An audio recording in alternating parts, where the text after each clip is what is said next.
Bom dia, pessoal. Tudo bem com vocês?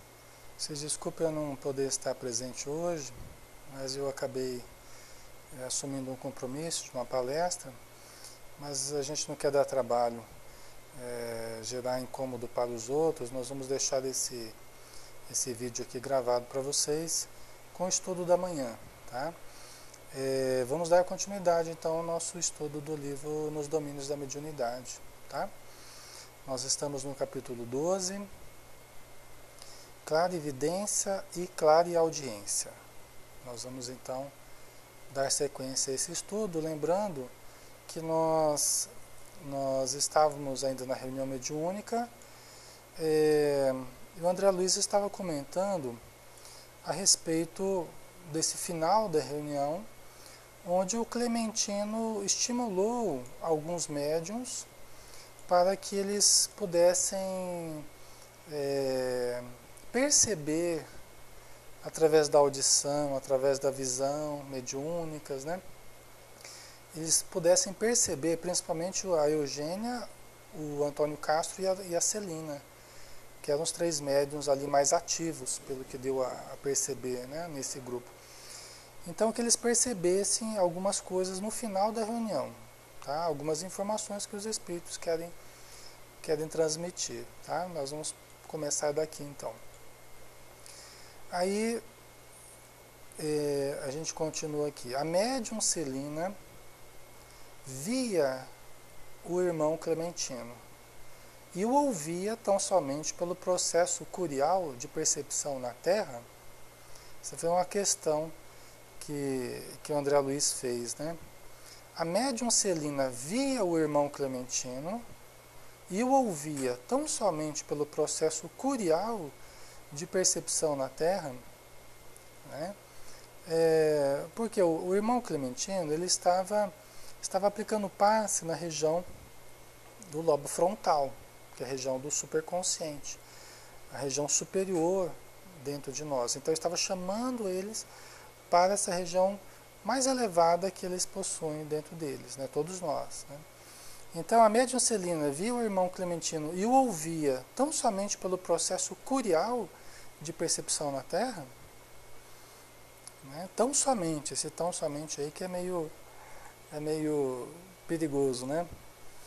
Aí o Aulus fala assim: sim, isso acontece por uma questão de costume cristalizado, respondeu Aulus. Quer dizer que a percepção passa, sim, por um processo material, fisiológico, pode passar, tá?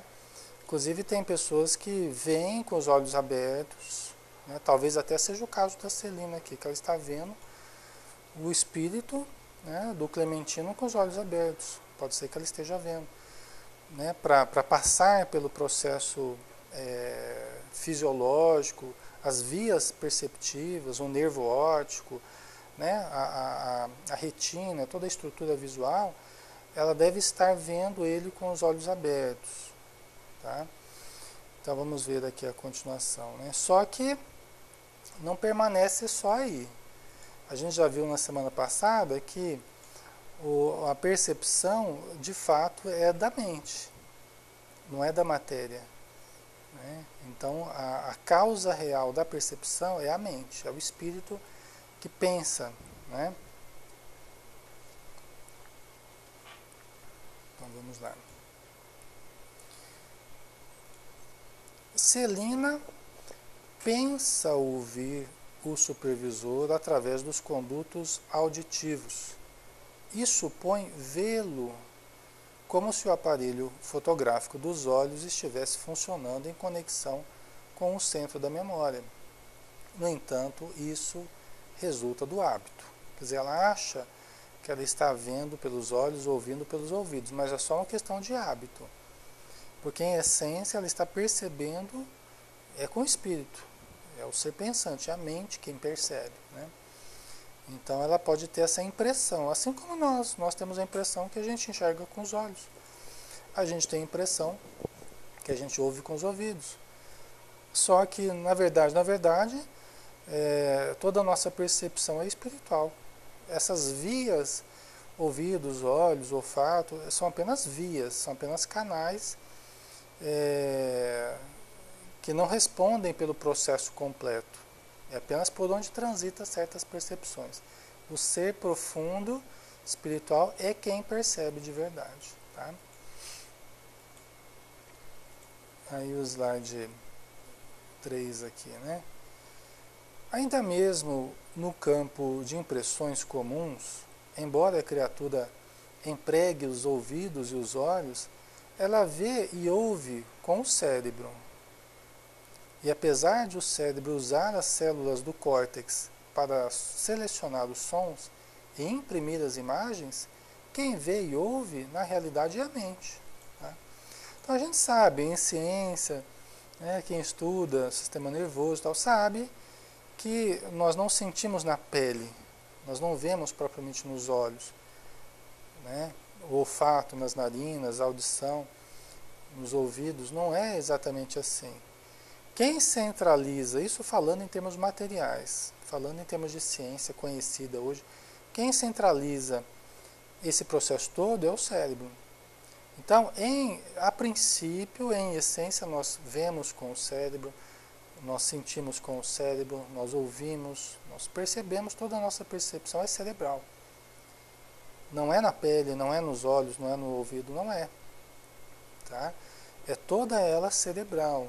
Então tem áreas específicas, por exemplo, que atrás nós temos a área visual.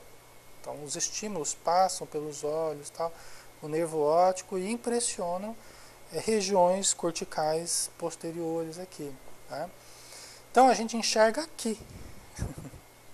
A gente não enxerga aqui nos olhos, né? A gente enxerga lá no cérebro, onde a imagem se forma, onde é traduzida através de impulsos nervosos, né? Então, é o que ele está dizendo aqui. Toda percepção é do cérebro, a princípio. Tá? Apesar de o cérebro usar as células do córtex para selecionar os sons, imprimir as imagens, quem vê e ouve, na realidade, é a mente. Tá?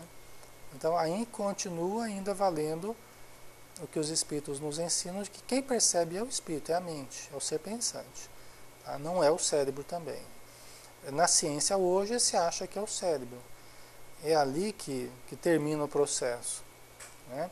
É ali que começa e que termina. Mas nós sabemos que não. Que ele é apenas um aparelho de que se utiliza o espírito.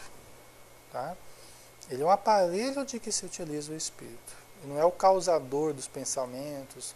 Ele apenas centraliza impulsos que ele leva para a mente e recebe também da mente as impressões, né, do ser pensante profundo. Tá? Todos os sentidos na esfera fisiológica pertencem à alma. Por isso que a pessoa desencarna e continua sentindo. Por isso que ela desencarna e continua tendo percepção tátil, continua tendo percepção visual, paladar, olfato, audição. É porque quem sente é o espírito. Né? Por isso que nenhum cadáver vai sentir nada. Por isso que nenhuma pessoa que está falecida, o corpo ali passa a não sentir nada. A vida se extingue e não se sente mais nada, porque o espírito está ausente do corpo e é ele que sente. Então, onde ele estiver, ele vai continuar a sentir. Tá? Aí vai ter algumas variações, dependendo do grau de materialidade dele, maior materialidade, menor materialidade, aí depende, né, o nível de evolução dele, desprendimento da matéria ou não, o sentir de forma mais grosseira ou menos grosseira.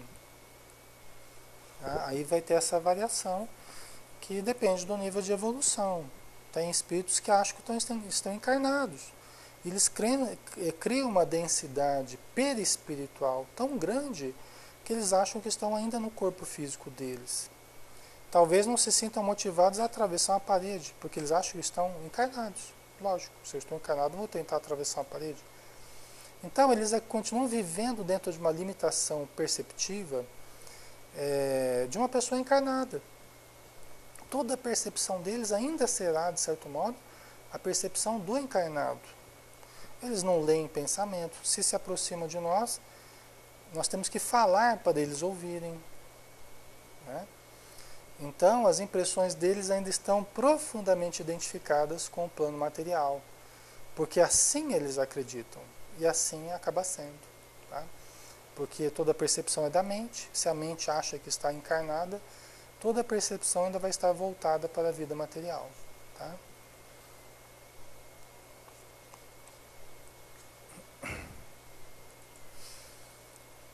Então, vamos ver aqui.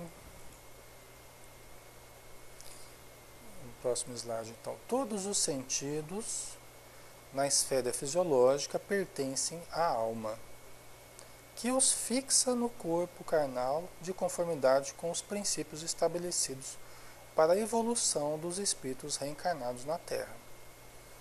Olha lá, todos os sentidos na esfera fisiológica pertencem à alma. Tá? Quer dizer, todos os sentidos, quem centraliza essas percepções todas sensoriais é a alma. Pertence à alma isso aí. Não é coisa apenas do corpo, né? Mas em essência pertence à alma. Né? Que os fixa no corpo carnal, de conformidade com os princípios estabelecidos para a evolução dos espíritos reencarnados na Terra. Então veja bem, aqui nós temos que falar do processo de gestação. Nós temos que falar do processo da estruturação do embrião durante os 9 meses da gestação, né? Que é o espírito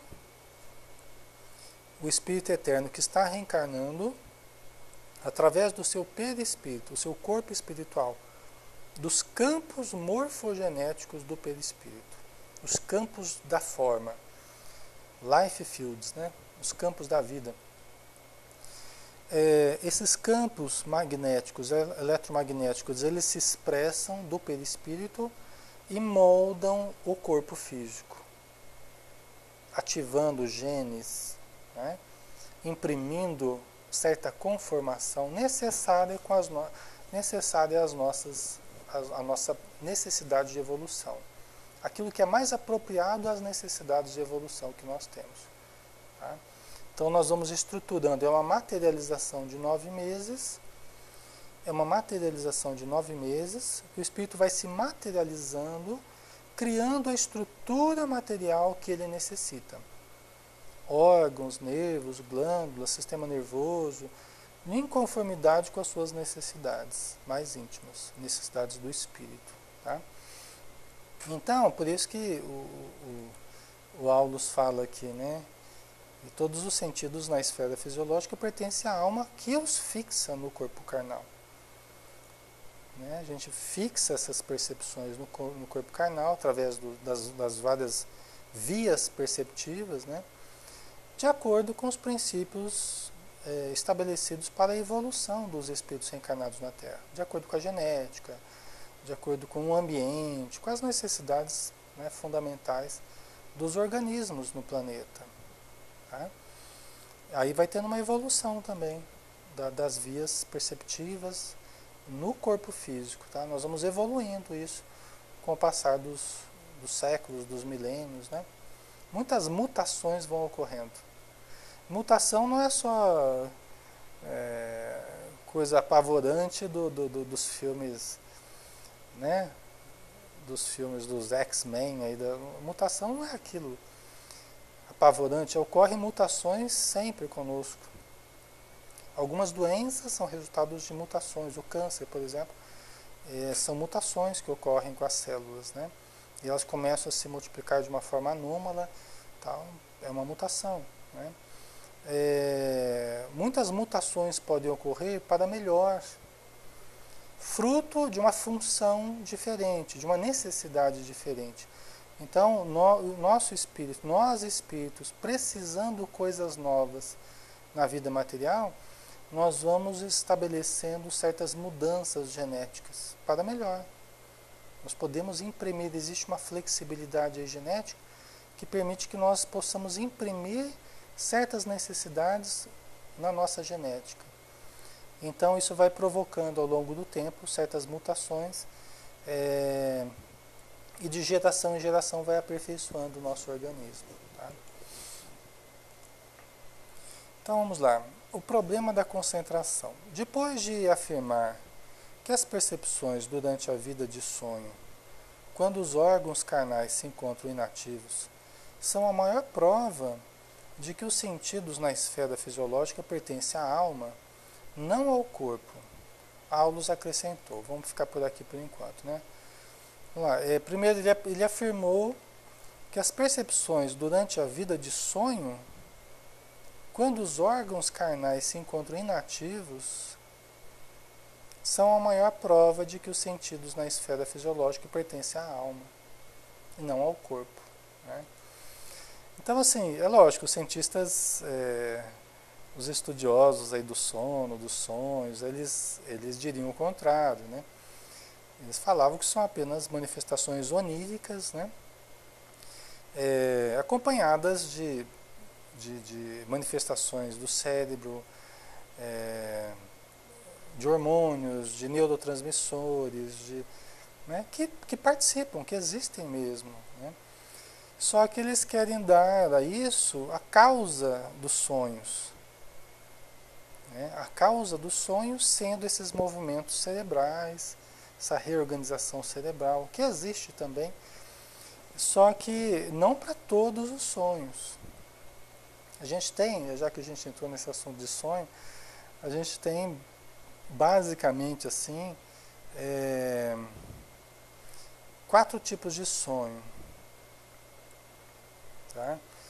A gente tem o sonho advindo dessa reorganização do inconsciente, relacionado também às fixações do dia a dia, né, as impressões que a gente registra no cérebro. Existe sim esse sonho, que a gente chama de sonho cerebral, existe, né?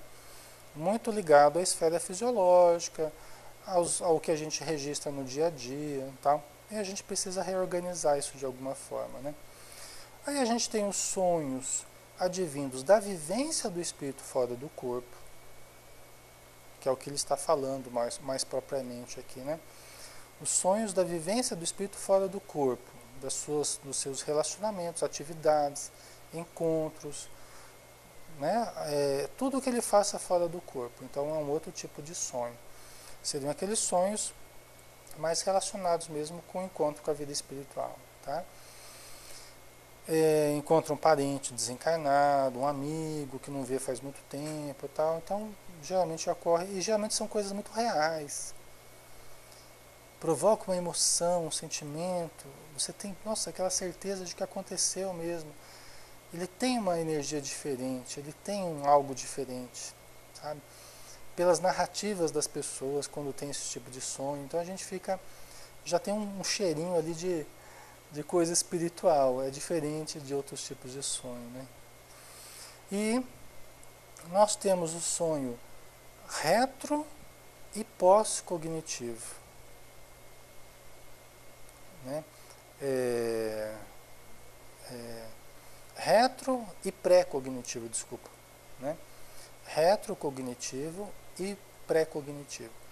O que é esse bicho aí? O que é essa coisa? Os sonhos retrocognitivos são aqueles sonhos relativos ao passado.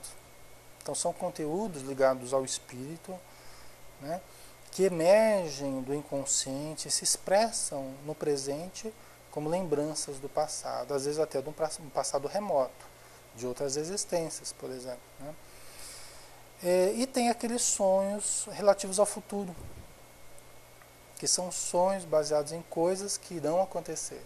São sonhos pré-cognitivos, né? Quer dizer, com antecedência você tem uma informação com relação ao futuro.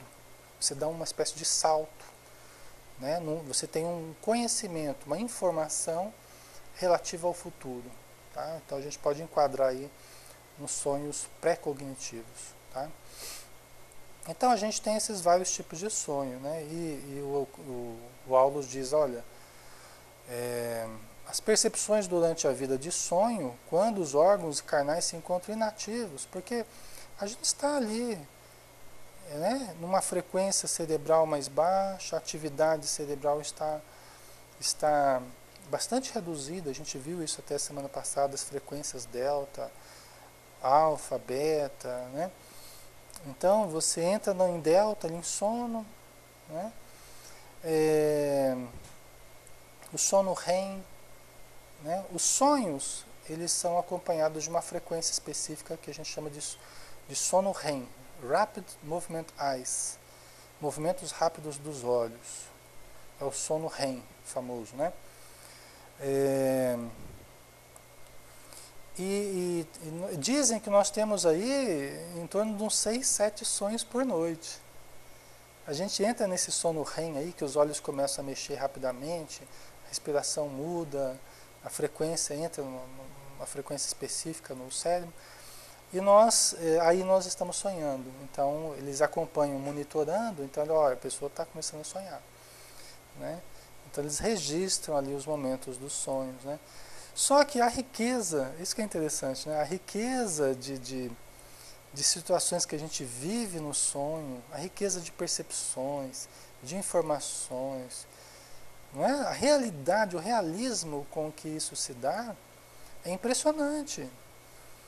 No momento em que a atividade cerebral está muito reduzida, né? As suas percepções estão ali reduzidas, fisicamente falando. Como é que há essa riqueza de sensações que a pessoa depois relata, sensações, como se fosse realidade, né? Olha, eu senti que estava tocando, estava abraçando, tá? É porque o espírito está sentindo fora do corpo. E o corpo registra apenas uma fração dessa sensação, apenas uma fração de todo o processo espiritual que houve, que ele registra no cérebro apenas uma fração aí muito pequena do que ele viveu, né, fora do corpo, né?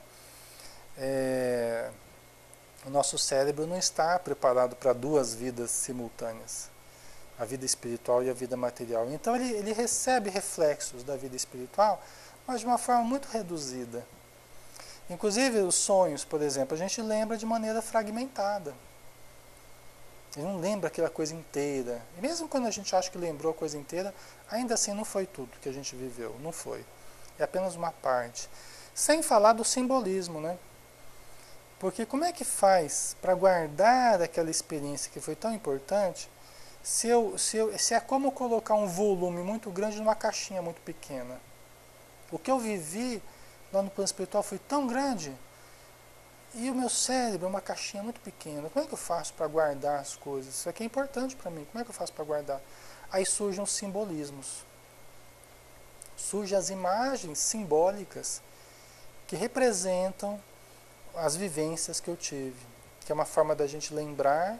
É como se fosse um arquivo zipado. Quem mexe com o computador, onde você pega um arquivo zipado, que você compacta ele, e você abre ele, é um arquivo, mas está cheio de coisa ali dentro. Você vai descompactar, está cheio de coisas, de programas, de informações, né? O sonho é assim, quando a gente começa a analisar com os pacientes, com as pessoas, os sonhos que elas têm, dependendo da pessoa, dependendo dos sonhos, dependendo do momento, a gente consegue pegar um fiozinho ali de análise, e a gente começa a descompactar. Nossa Senhora, um sonho, sai um monte de coisa do sonho.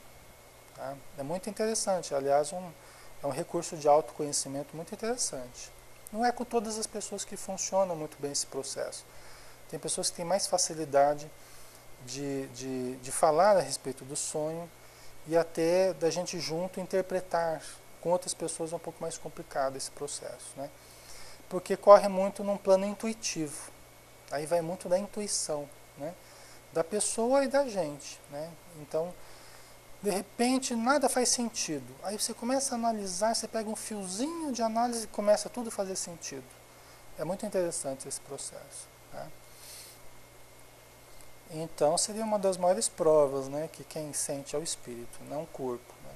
As vivências oníricas, né?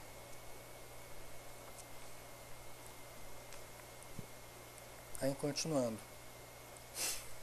Nós somos receptores de reduzida capacidade, à frente das inumeráveis formas de energia que nos são desfechadas por todos os domínios do universo, captando apenas humilde fração delas.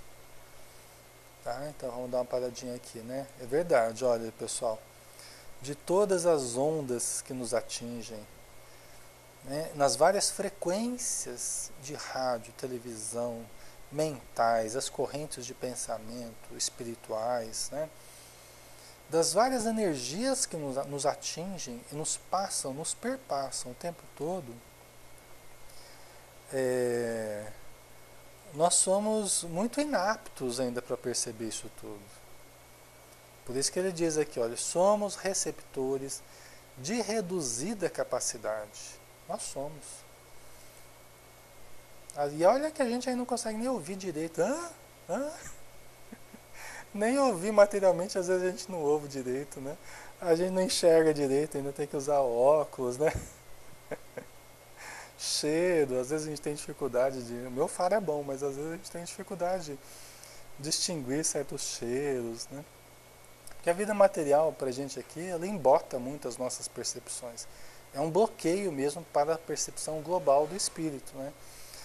Então é muito reduzida mesmo a nossa capacidade à frente das inumeráveis formas de energia que nos são desfechadas por todos os domínios do universo, captando apenas humilde fração delas.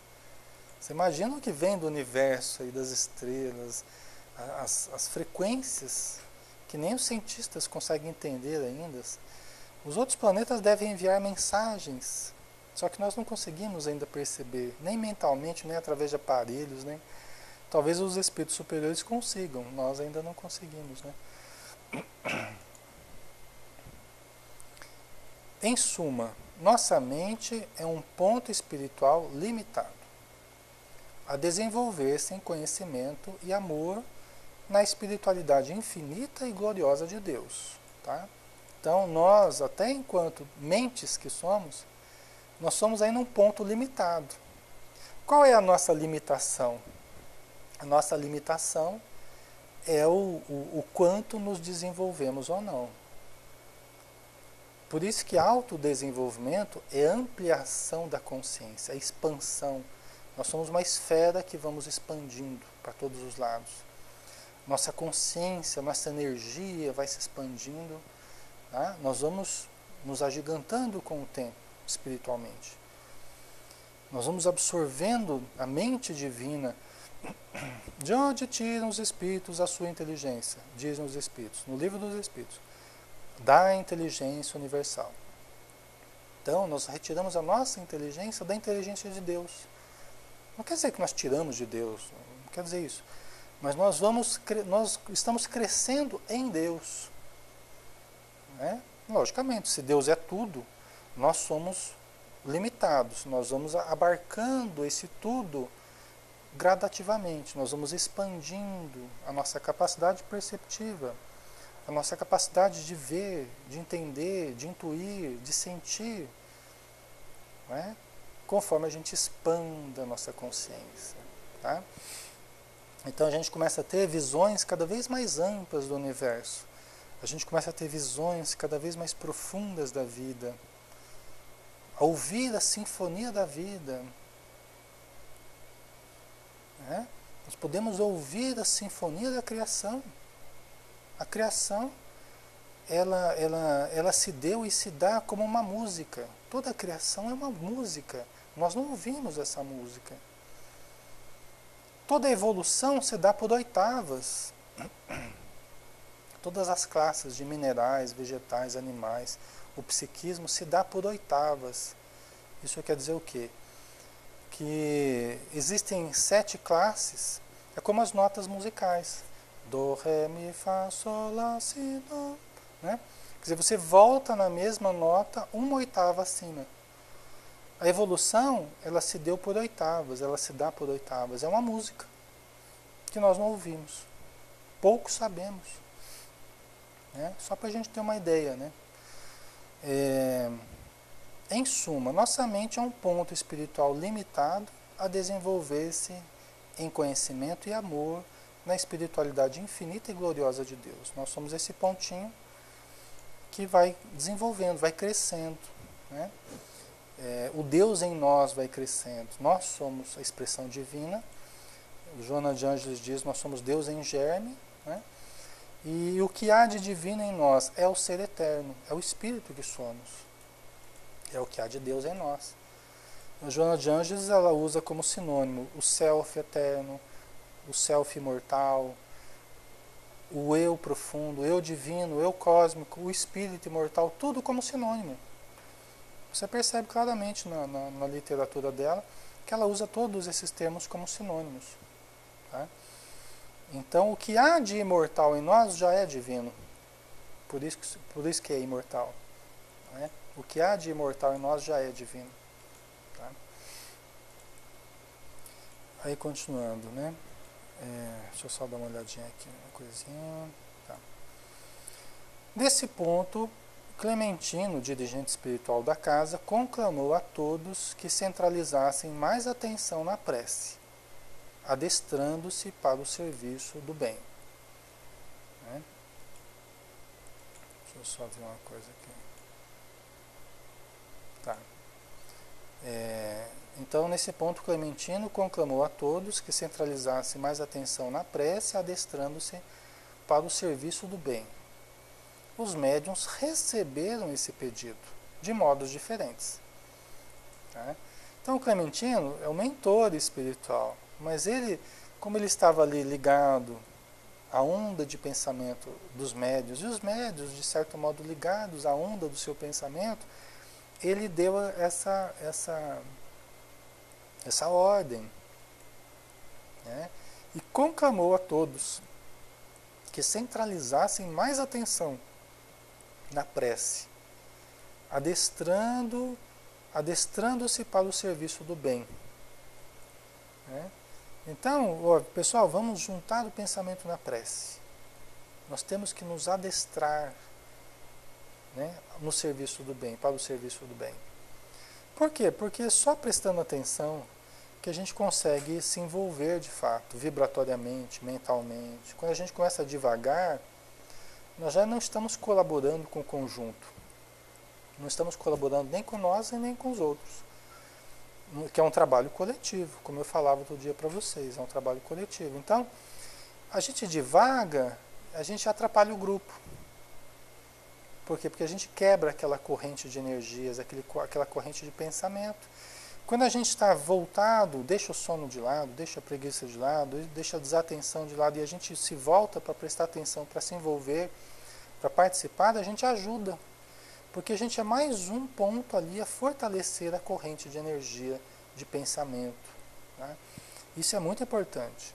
Tá? Então, cada médium recebeu esse pedido de modo diferente. Vamos ver o que aconteceu aqui, né, com os médiuns. A Celina registrou as palavras com precisão. A Celina é a melhor médium lá. Não quer dizer que ela é insuperável, que ela é maravilhosa, não quer dizer nada disso. Ela é a médium mais equilibrada, mais aperfeiçoada ali, por esforço próprio, por busca de melhoria. Ela conseguiu se fazer uma trabalhadora de uma condição diferenciada.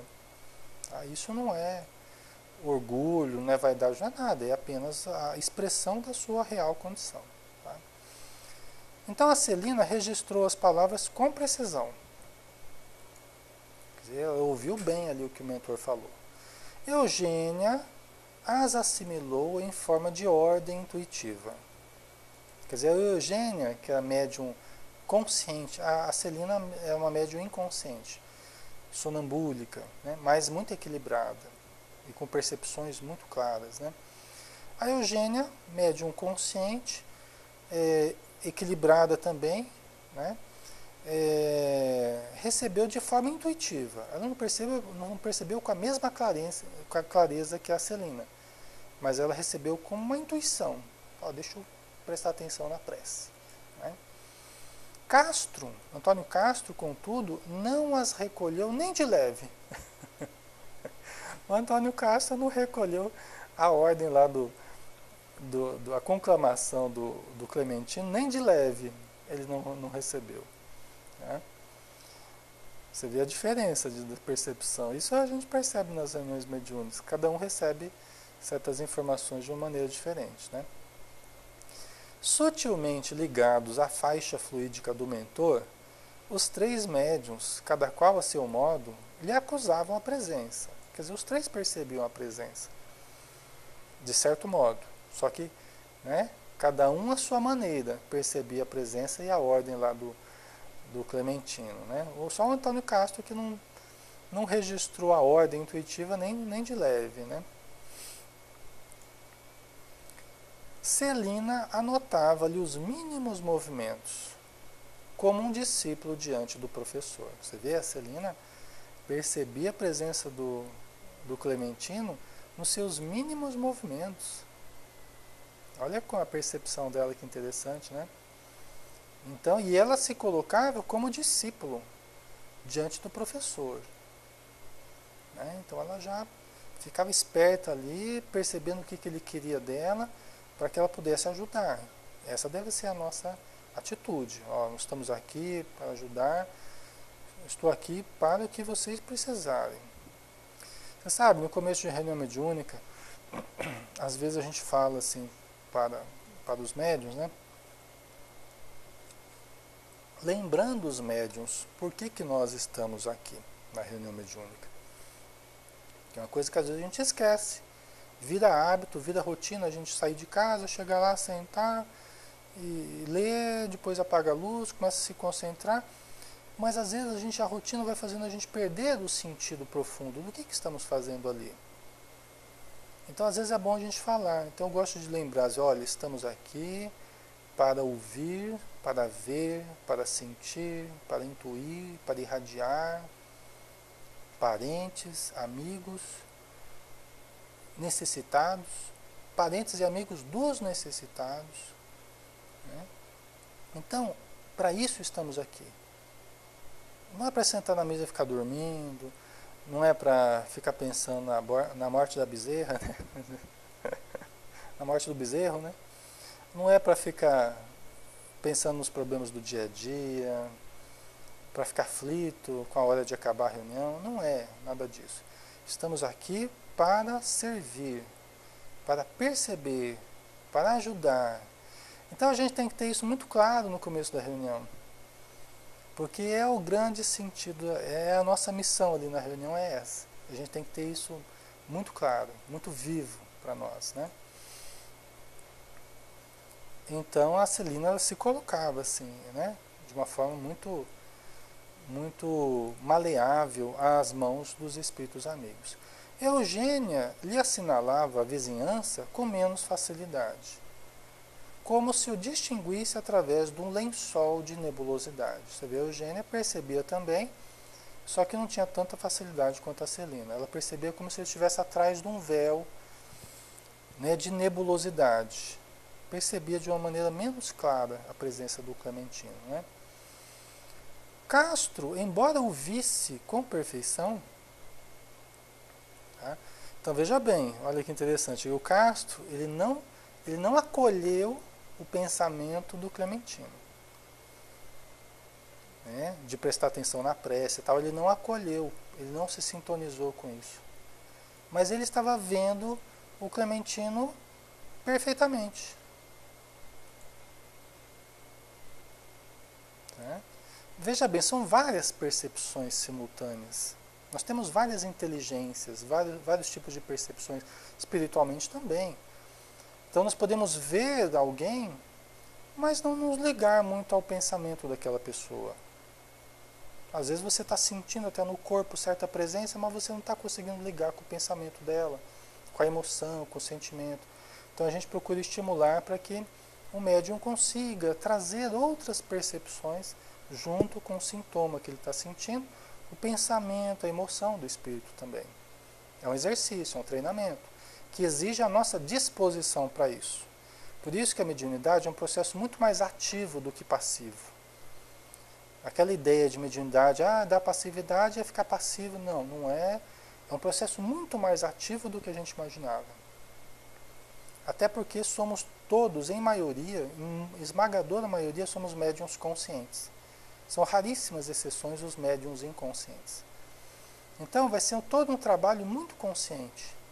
Vai ser todo um trabalho muito perceptivo, né, de selecionar, de discernir certas coisas dentro de nós, de nos auto-observar, de nos auto-sentir. Tá? Tem muita gente que perde anos e anos de trabalho improdutivo por não partir desse princípio, que a mediunidade não é algo passivo, é muito mais ativo do que a gente imaginava. Por exemplo, eu já falei para vocês em outros momentos, mas aquela história, eu vou treinar psicografia, aí tal, coloca a mão na cabeça, faço uma prece, coloco um papel na mesa e eu seguro um lápis, daí fico esperando a minha mão mexer,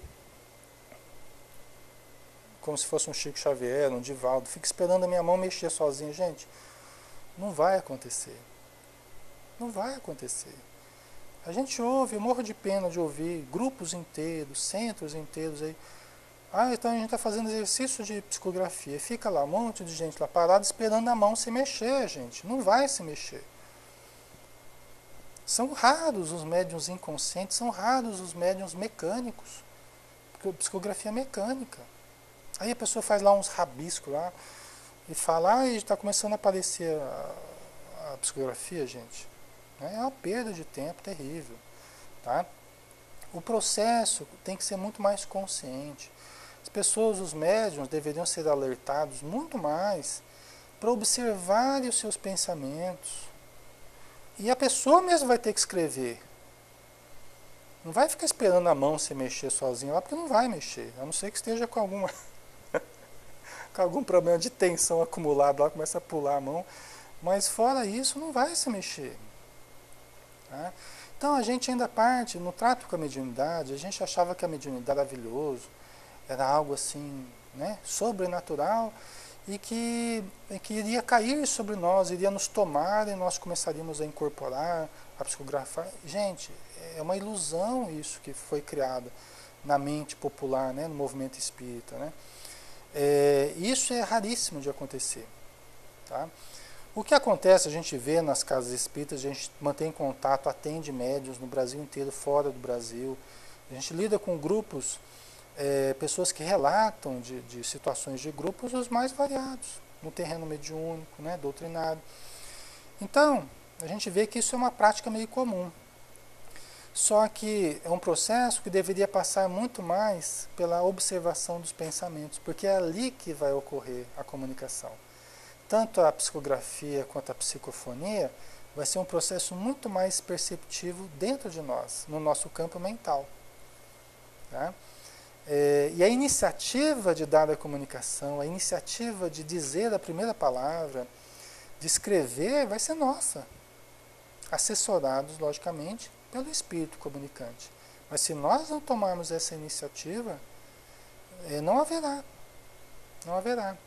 Então, aqui a gente só está passando por esse assunto. É lógico que existem alguns detalhes que nas reuniões a gente fornece aos médiuns, né? Explica, orienta, treina, né? E aqui a gente só está passando.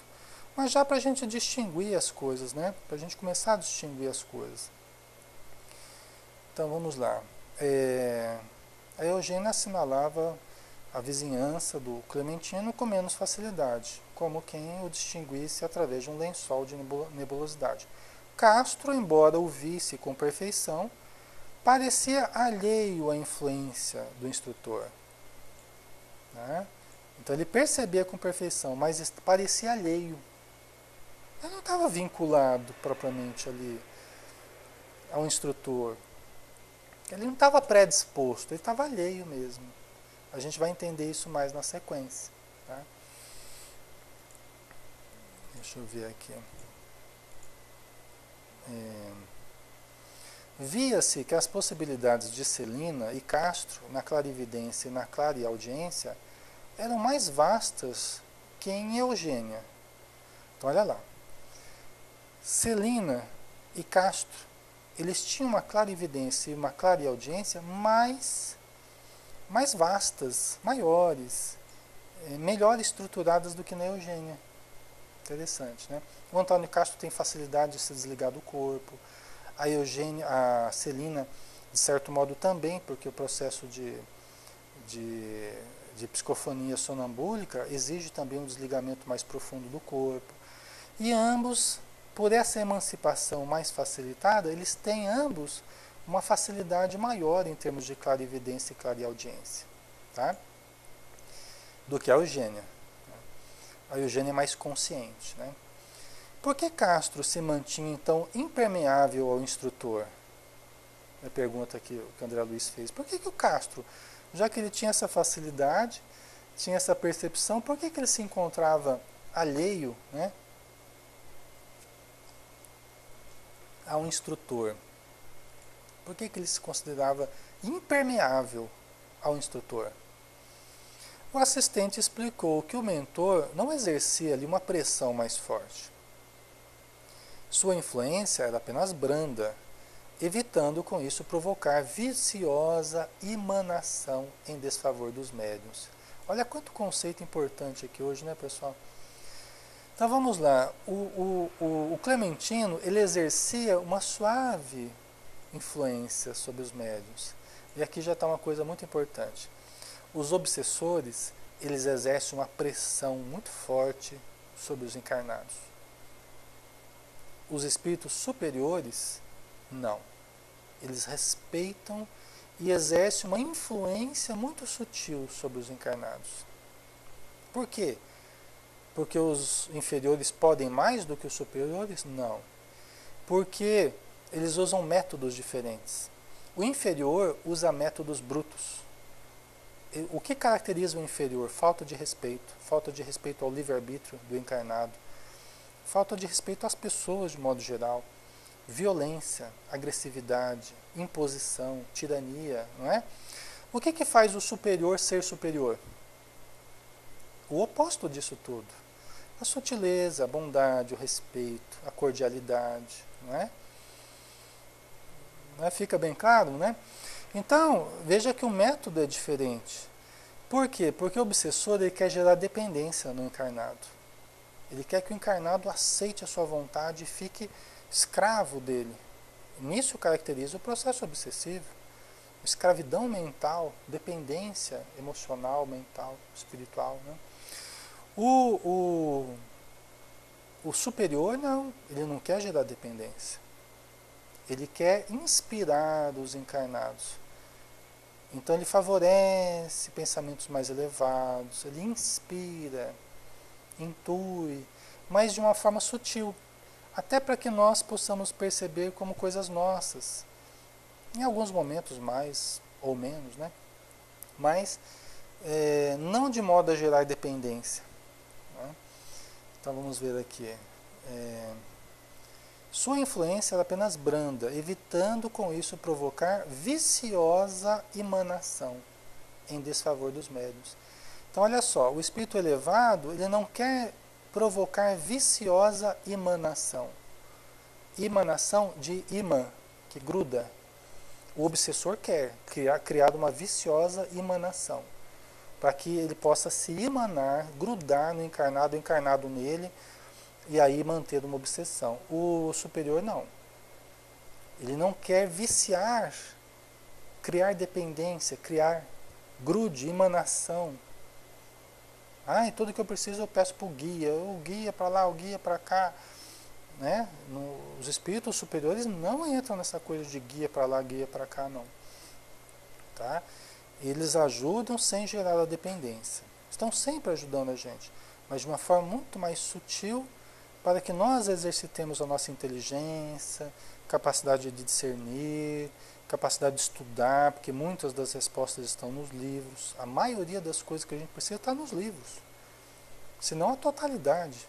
Né? E a experiência vai dando para a gente, né? A vivência, acertar, errar e tal. Então eles não vão fazer por nós o que é nosso dever. Né? Por isso eles não geram essa emanação aí viciosa. Tá? Pessoal, vamos dar uma paradinha aqui, senão vai ficar... Peraí, só mais um trechinho aqui, peraí.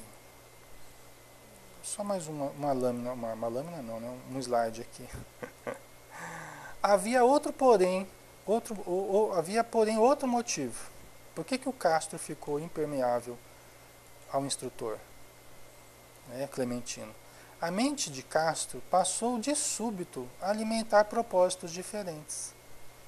Incapaz de concentrar sua atenção no trabalho que seria levado a efeito, estava interessado em provocar um reencontro com a sua mãe desencarnada.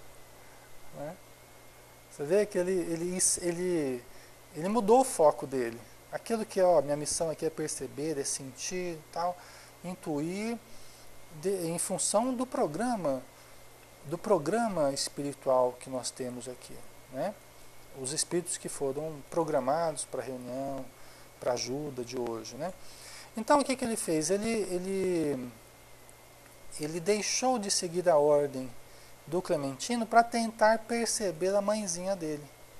Não tem problema, né, pessoal? Assim, eventualmente ocorre comunicações de espíritos amigos, a gente percebe certos parentes, amigos espirituais, tal. Só que aí está uma coisa interessante para a gente discernir também. Tem um momento certo de cada coisa, né? E nós vamos sentir isso com naturalidade. Aqui o fato é que o Clementino estava induzindo eles a se envolver mais com a prece, a disciplina, a estar mais ligado com a prece, e ao invés de estar ligado com a prece, ele começou a querer perceber a mãezinha dele. Gente, hora de prece, hora da prece, é para pensar na prece. É a nossa indisciplina que faz com que a gente queira se antecipar a certas outras situações e você não se envolve com aquilo que está sendo proposto para o grupo todo. Por uma certa rebeldia, por uma certa indisciplina. Então você não entra naquela frequência que o grupo todo está sendo chamado. E aí você começa a tentar perceber e provocar um encontro com outros espíritos, amigos e familiares, né? É o caso aqui, pelo menos, do Antônio Castro, né? Então ele estava interessado em provocar um reencontro com a sua mãe desencarnada. Então ele se deixou alimentar propósitos diferentes daquele que era estimulado pelo Clementino, tá? Pessoal, vamos dar uma paradinha aqui. Eu agradeço a atenção de vocês. Desculpa ter deixado gravado aqui, mas semana que vem a gente vai estar junto pessoalmente, tá? Então, um grande abraço. Fiquem com Deus. Até a próxima.